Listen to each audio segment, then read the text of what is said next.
I never thought I'd be in this position, sitting in the quiet of my small kitchen, replaying the last few months over and over in my head, looking for signs, anything that could explain what I've felt creeping into my life.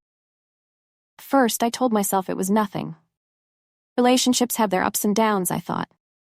But then it wasn't just about mood swings or small fights. It was something else, something far more insidious. Began subtly. Noah, my husband of 5 years, seemed to have grown distant, though I couldn't quite put my finger on it at first. He started picking fights over the smallest things, leaving a plate unwashed, forgetting to take out the trash, not answering a text quickly enough. His irritation felt forced, almost as if he was looking for a reason to be upset, and it left me on edge. I didn't want to make a big deal out of it. Life was stressful after all. We both had demanding jobs, and he'd just started a new project at work. It made sense that things would feel tense. But then he started asking about my schedule. When I'd be home, what time I'd finish certain tasks. Noah had always been laid back, never too interested in the specifics of my daily routine, and the sudden shift left me feeling a little uneasy.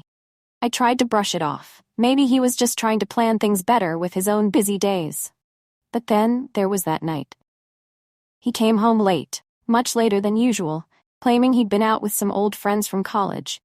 Nothing strange about that, except for the faint scent of perfume that clung to his clothes. It wasn't mine. I knew the scent of my own perfume well, and this wasn't it.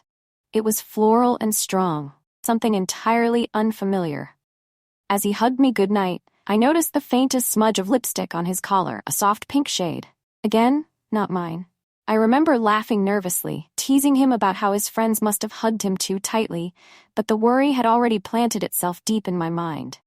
I didn't want to accuse him of anything based on a smudge of makeup. That would make me paranoid, right? Besides, we were strong. We'd built a life together. Home. I convinced myself it was nothing. But then Noah started spending more and more time on his phone, keeping it with him at all times, even when we were watching TV or having dinner together. He used to leave it lying around, but now it was always tucked into his pocket or turned face down on the table. I told myself it was work-related. It was just stressed, dealing with deadlines and trying to stay on top of things. But there was always that nagging voice in the back of my mind. A few weeks later, I noticed he'd started going to the gym more frequently.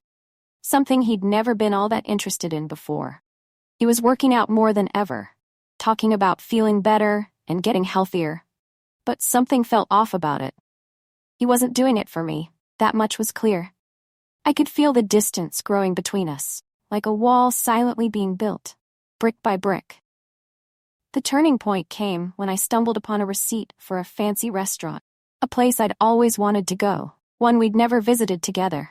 The date on the receipt was from 2 nights ago, a night when Noah had told me he'd been stuck at work late.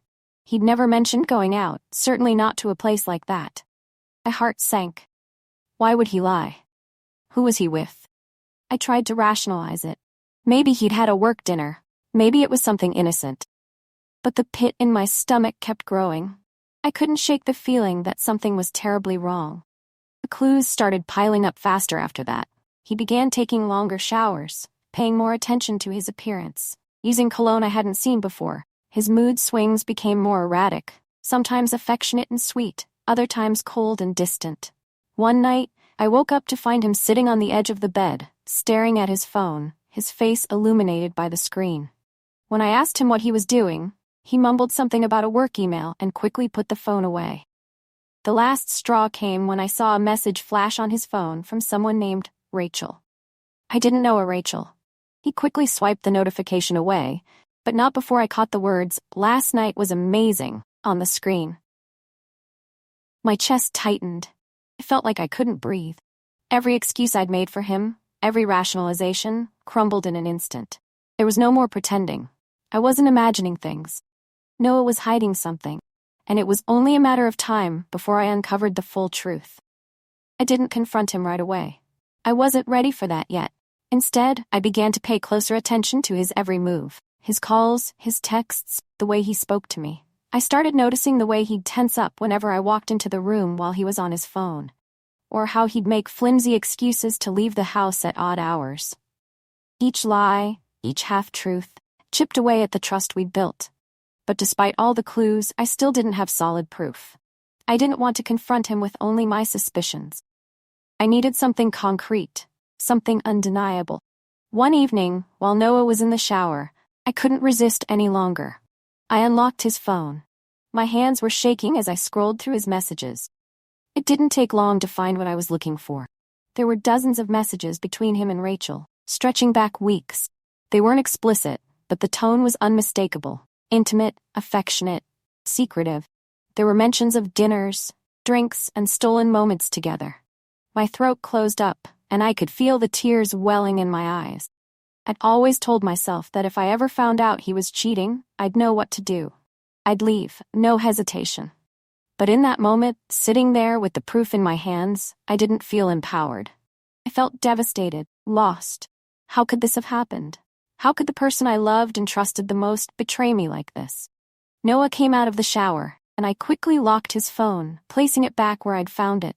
He didn't notice anything different, didn't sense the storm brewing inside me. I sat there, heart pounding, unsure of what to do next. Do I confront him? Do I let it go and pretend I never saw those messages?